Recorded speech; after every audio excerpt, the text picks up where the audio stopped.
Pitching grips are an important aspect of growing and improving your pitching technique. Young kids love to ask about different ways to grip the ball to make it move and spin, and I want to learn this pitch. How do you grip this? Well, that all starts with pitching grip. So that's what we're going to focus on today. We're going to focus on the pitching grips that apply to the most popular pitches thrown today. Let's get into it.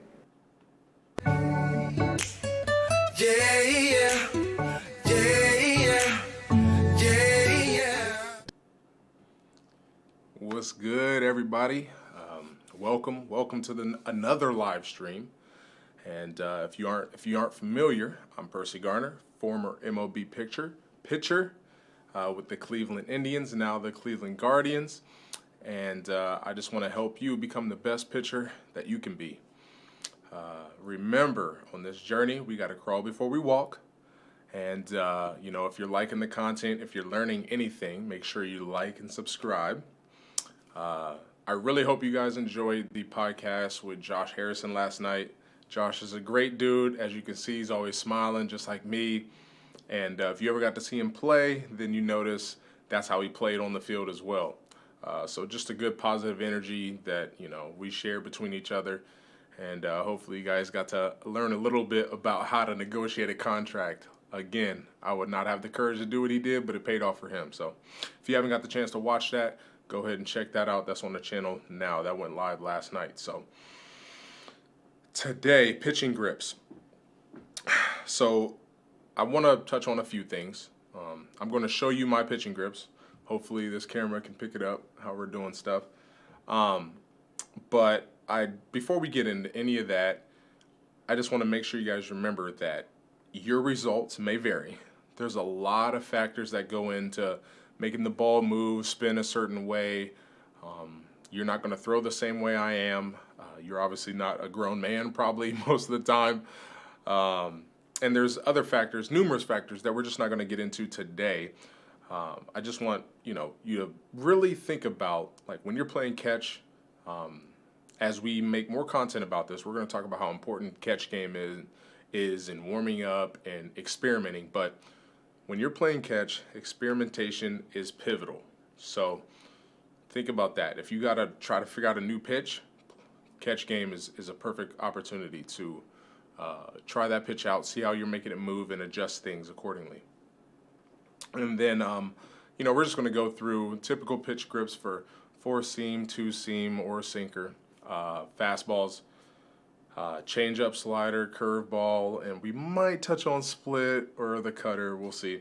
I never threw a cutter, so I know Trevor Bauer has a 20-minute video on how he throws his cutter, and he goes into depth, explaining a lot of stuff. So if you want to know how to throw a cutter, you can go check out his channel. But also, it's a weird part. I tried something out today, and we're going to get some help from AI. I don't know if you guys have seen this anywhere, but AI wrote me a full pitching grip script. I'm not going to follow it, but I'm going to read a little bit of what they said just to show you how scary AI is right now. So let's get into it. Pitching grips are important. We all know that. But maybe my pitching grip might not work for you. My finger length, all that stuff plays a role. So today, though, just going to show you my pitching grips, and I'll even touch on the things how some of my pitches have morphed and grown and, changed my grips. So we'll go into that, but we'll just show the basic ones first. So we got the ball.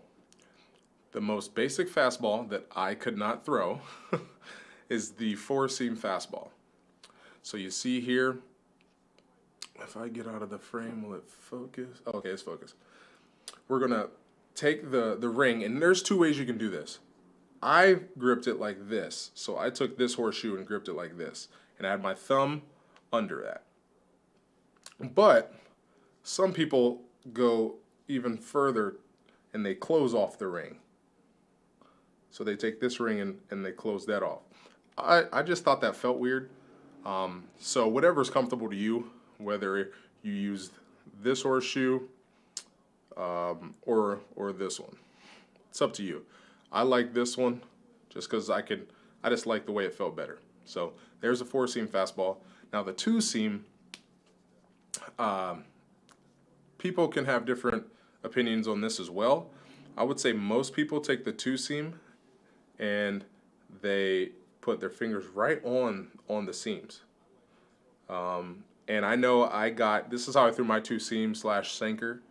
And I know when I threw this, you know, these seams like to take a lot of skin off my fingers. So beware of that. I know some people, one of my friends who's still pitching in Korea right now, he goes like off of the seams. So his fingers are off the seams and they're moved up a little bit. And he's pretty good because he's making millions overseas. So you can go with that way. And I know there's some other ones that I'm not going to go into, but I'm starting with the basic ones. So change-up. Now, since I threw a 4-seam and a 2-seam change-up, I threw a circle change, but the way I placed my hands on the ball changed a little bit depending on what fastball I was featuring to that hitter.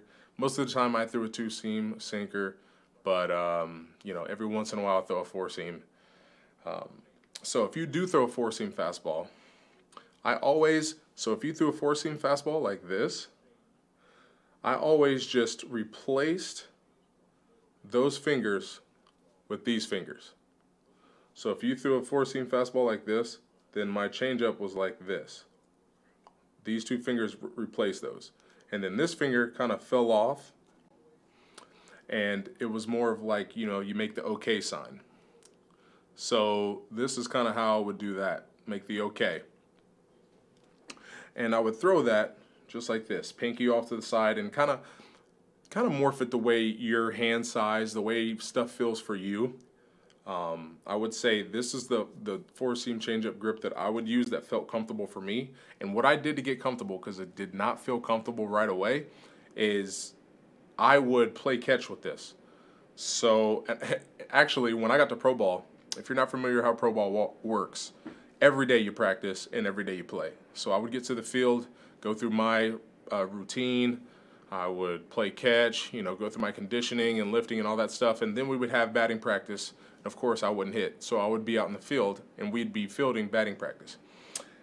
And we obviously field the balls and throw them back in to the bucket so they can collect the balls and continue batting practice.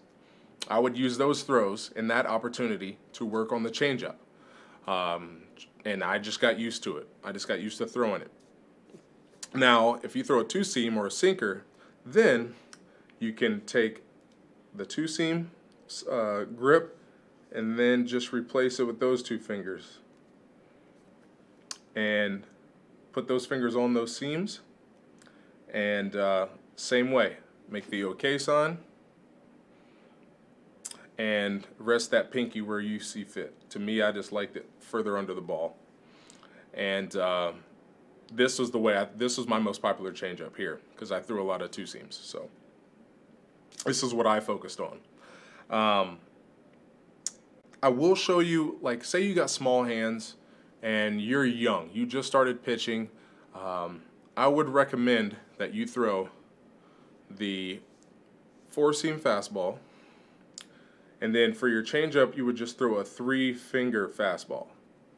So just do 3 fingers and throw your fastball. And then once you get your hand size bigger and you feel more comfortable with the baseball, then you can go to the circle change grip.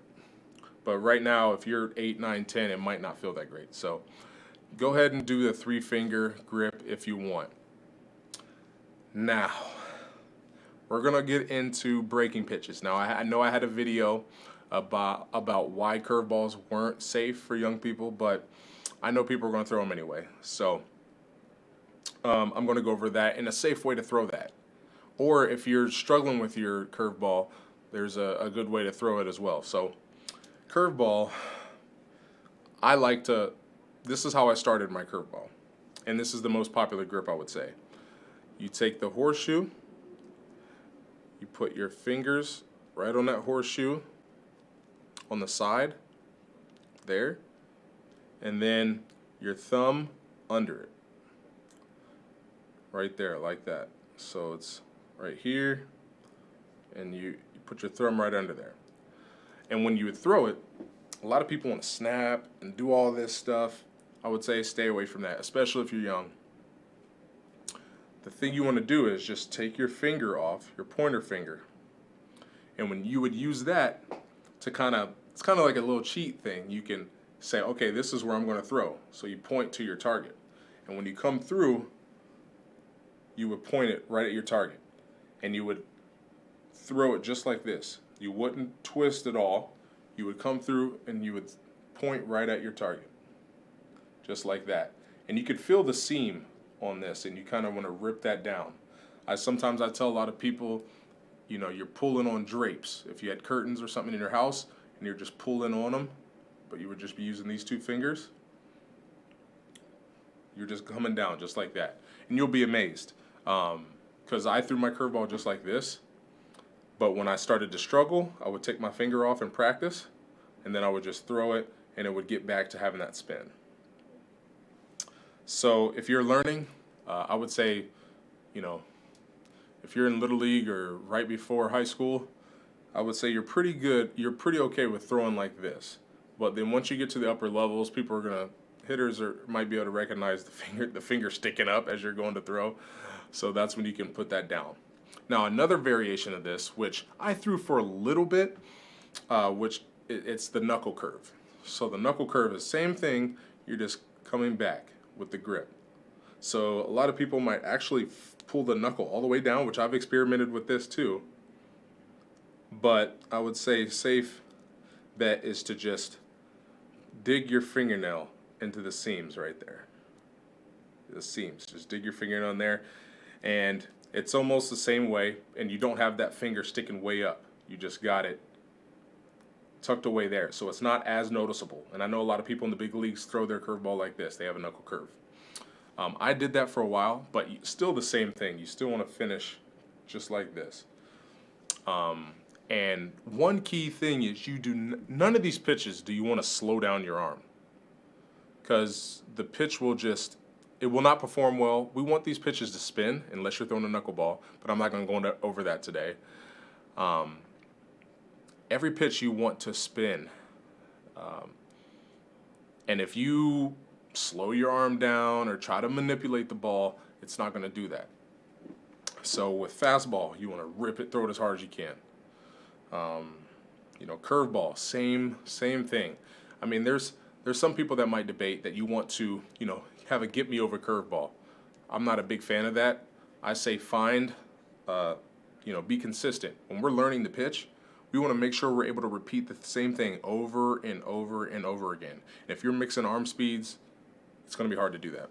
So make sure that you're practicing your breaking pitches with arm speed and intent all in the same, same frame of mind. You don't want to be mixing that up. So that's a good tip there. And also,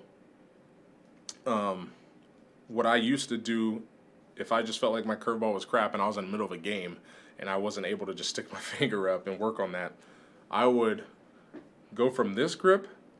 Sometimes I would just drop it back just a little bit. Or I would push it forward a lot and I would throw it on this side. And I know there's a lot of people that have thrown curveballs just like this. And that's just all feel to me. So if maybe this grip isn't working for you and you just want to slide it up, that's fine. As long as you're still keeping the same principles with the thumb there and you're still throwing it like so. Okay? Now, one pitch that I have not been able to master, tried it so many times and it ended up just turning into a curveball, is the slider. Now, for me, you would throw the slider, very similar to the curveball. It's just, instead of like this, you're going to be more closer to a fastball here. So when you throw this one, you don't want to snap again. You just want to, because this is a hard pitch. You want this pitch to be very hard to look just like your fastball. And that's where you want to, instead of coming like this with a curveball, you want your hands coming through and just try to roll off the, I want to say your index finger on the thumb side. Okay, and this is very similar to a cutter as well. The cutter for me is kind of like an in between of a fastball and a slider. But again, this was a pitch that I could not master, and it was forever frustrating. And I tried throughout my 10-year career, and it just didn't work for me. But you don't always need every pitch in the arsenal. You don't need a 4-seam, 2-seam change, curve, slider, cutter. There's some pitchers that can do that, but most of us, especially this channel's for those who are learning, those who are beginning of pro ball down. So a lot of learning going on. Now I'll show the split. I'm not a big fan of the splitter or the split finger fastball, but I know one of my friends used to throw this, and it's literally self-explanatory. You just split your fingers. So if you want to throw that, I wouldn't advise it. It's already flexing your UCL ligament, which is where the Tommy John happens. So I would kind of refrain from this, especially until you get older. But I know a lot of people threw it, and it's a nasty pitch.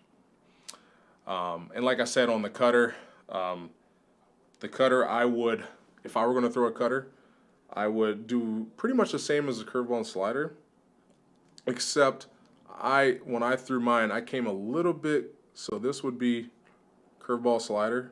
The cutter, I came a little bit around the side, and I wanted to grip because I wanted, in all my fastballs, the seams were even right here. If you're on a curveball, the middle finger is a little bit further up, and the seams aren't ripping off the same part. So that's why if I was throwing a cutter, I would come off to the side just a little bit where the seams are even on my fingers. So hopefully I demonstrated that well enough for you to see in this camera I got going on. Now, before I wrap up this video, if there's anyone in the chat, I know I just started these live streams, but if there's anyone in the chat who has a question, we can go over those things. But kind of the format of how I want to do these is, hey, I'm going to go through what I have planned to speak about, and if people want to type in chat and ask questions, I can answer them at the end. And then also, obviously, if you're not live to catch this video, the video will be up after the live stream ends. So, yeah, so I wanted to end with the AI, if there's no one that's going to ask a question. So the AI, and this is how scary it's getting. So the AI wanted the YouTube script to go like so. Let's start off by understanding what a grip is. A grip is the way you hold the ball while you pitch. Different grips can help a pitcher throw different types of pitches, such as fastballs, curveballs, sliders, and a knuckleball. Of course, there's the knuckleball that we're not going to talk about today. Now let's talk about the most common grip used in pitching, the 4-seam fastball grip, which I talked to you guys about. And the 4-seam fastball grip helps you throw the ball straight with a lot of spin and speed. And I mean, I guess we should just listen to the AI instead of me, correct? But it also says, be sure to leave a bit of airspace between your fingers and the ball. So when I throw my fastball, I am guilty of not really doing that. I would say most people do, but I don't have any airspace at all. But when I throw my curveball, I have some airspace between my my thumb and the ball. So if you can see that. So maybe the AI knows something I don't know. But it also says from there you can explore different grips, which I said, so I'm smart. I know what I'm talking about. And experiment with the 2-seam. And it talks about the change-up and stuff like that. But it says, finally, let's look at how you can use different grips to throw a slider. For this pitch, you want to grip the ball with the middle and ring finger, then spread your index finger and pinky fingers out. When you throw the ball, twist your wrist to give it a spin. This is where we do not want to listen to the AI, guys. You do not want to twist your wrist at all. That's just not good advice. because you'll also be tearing your arm. So, but it also ends right here. Now that you have the basics of pitching grips, start experimenting with the different grips and be sure to practice them until you can confidently throw each one. I would agree with that there.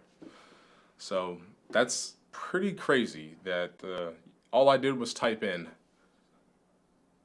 YouTube script about pitching grips, and it came up with that in literally 10 seconds. So pretty scary, but if there's no other questions, we're going to go ahead and end here. I hope you guys, are encouraged to, learn more about pitching, and I hope you learned something.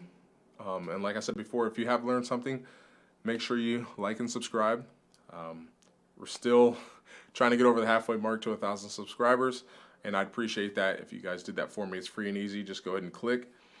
And I appreciate feedback. So down in the comments, if you want to talk about something, or if you have questions about certain pitches, just let me know. And Caleb says this is scary. It is scary, man. So if I was using vidIQ for that. I know there's different websites that you can get into, but I was using vidIQ, and that's like software and plugins to help me grow my YouTube channel. So I'm all about vidIQ right now. I'm just using the free version, but it's pretty cool what it does for you. But if you guys want me to make a video covering something that you have questions about that I haven't covered, make sure you check my catalog of what I have right now. Then, go ahead and put that in the comment section below, and I'll make sure I put a video up on YouTube about that. But thank you guys for watching. And like I said, I think the next podcast we have will be featuring Jared Parker, who was a retired professional pitcher. I think he played with the Diamondbacks and the Oakland A's. And another person that they're teaming together for this NFT project, and it's based around baseball. So it's a great cause. You know me, I love giving back, and their cause with their NFT is 20% of the proceeds go to restoring baseball in the inner cities. And I've worked with RBI. That's the organization that the proceeds go to, and great group of people, great cause. I think it's awesome. If you want to look into that, then once the podcast goes live, we'll have all the information in the description there. If you want to join my Discord, where we talk about baseball and pitching and everything else, the link will be down below. And if you're want to support the channel, there's links down there below to do that. If you're looking to do a podcast or anything, there's links below as well to the gear that I use in this video and my podcast. So again, hope these videos encourage you, and I guess we'll see you next live stream. Peace.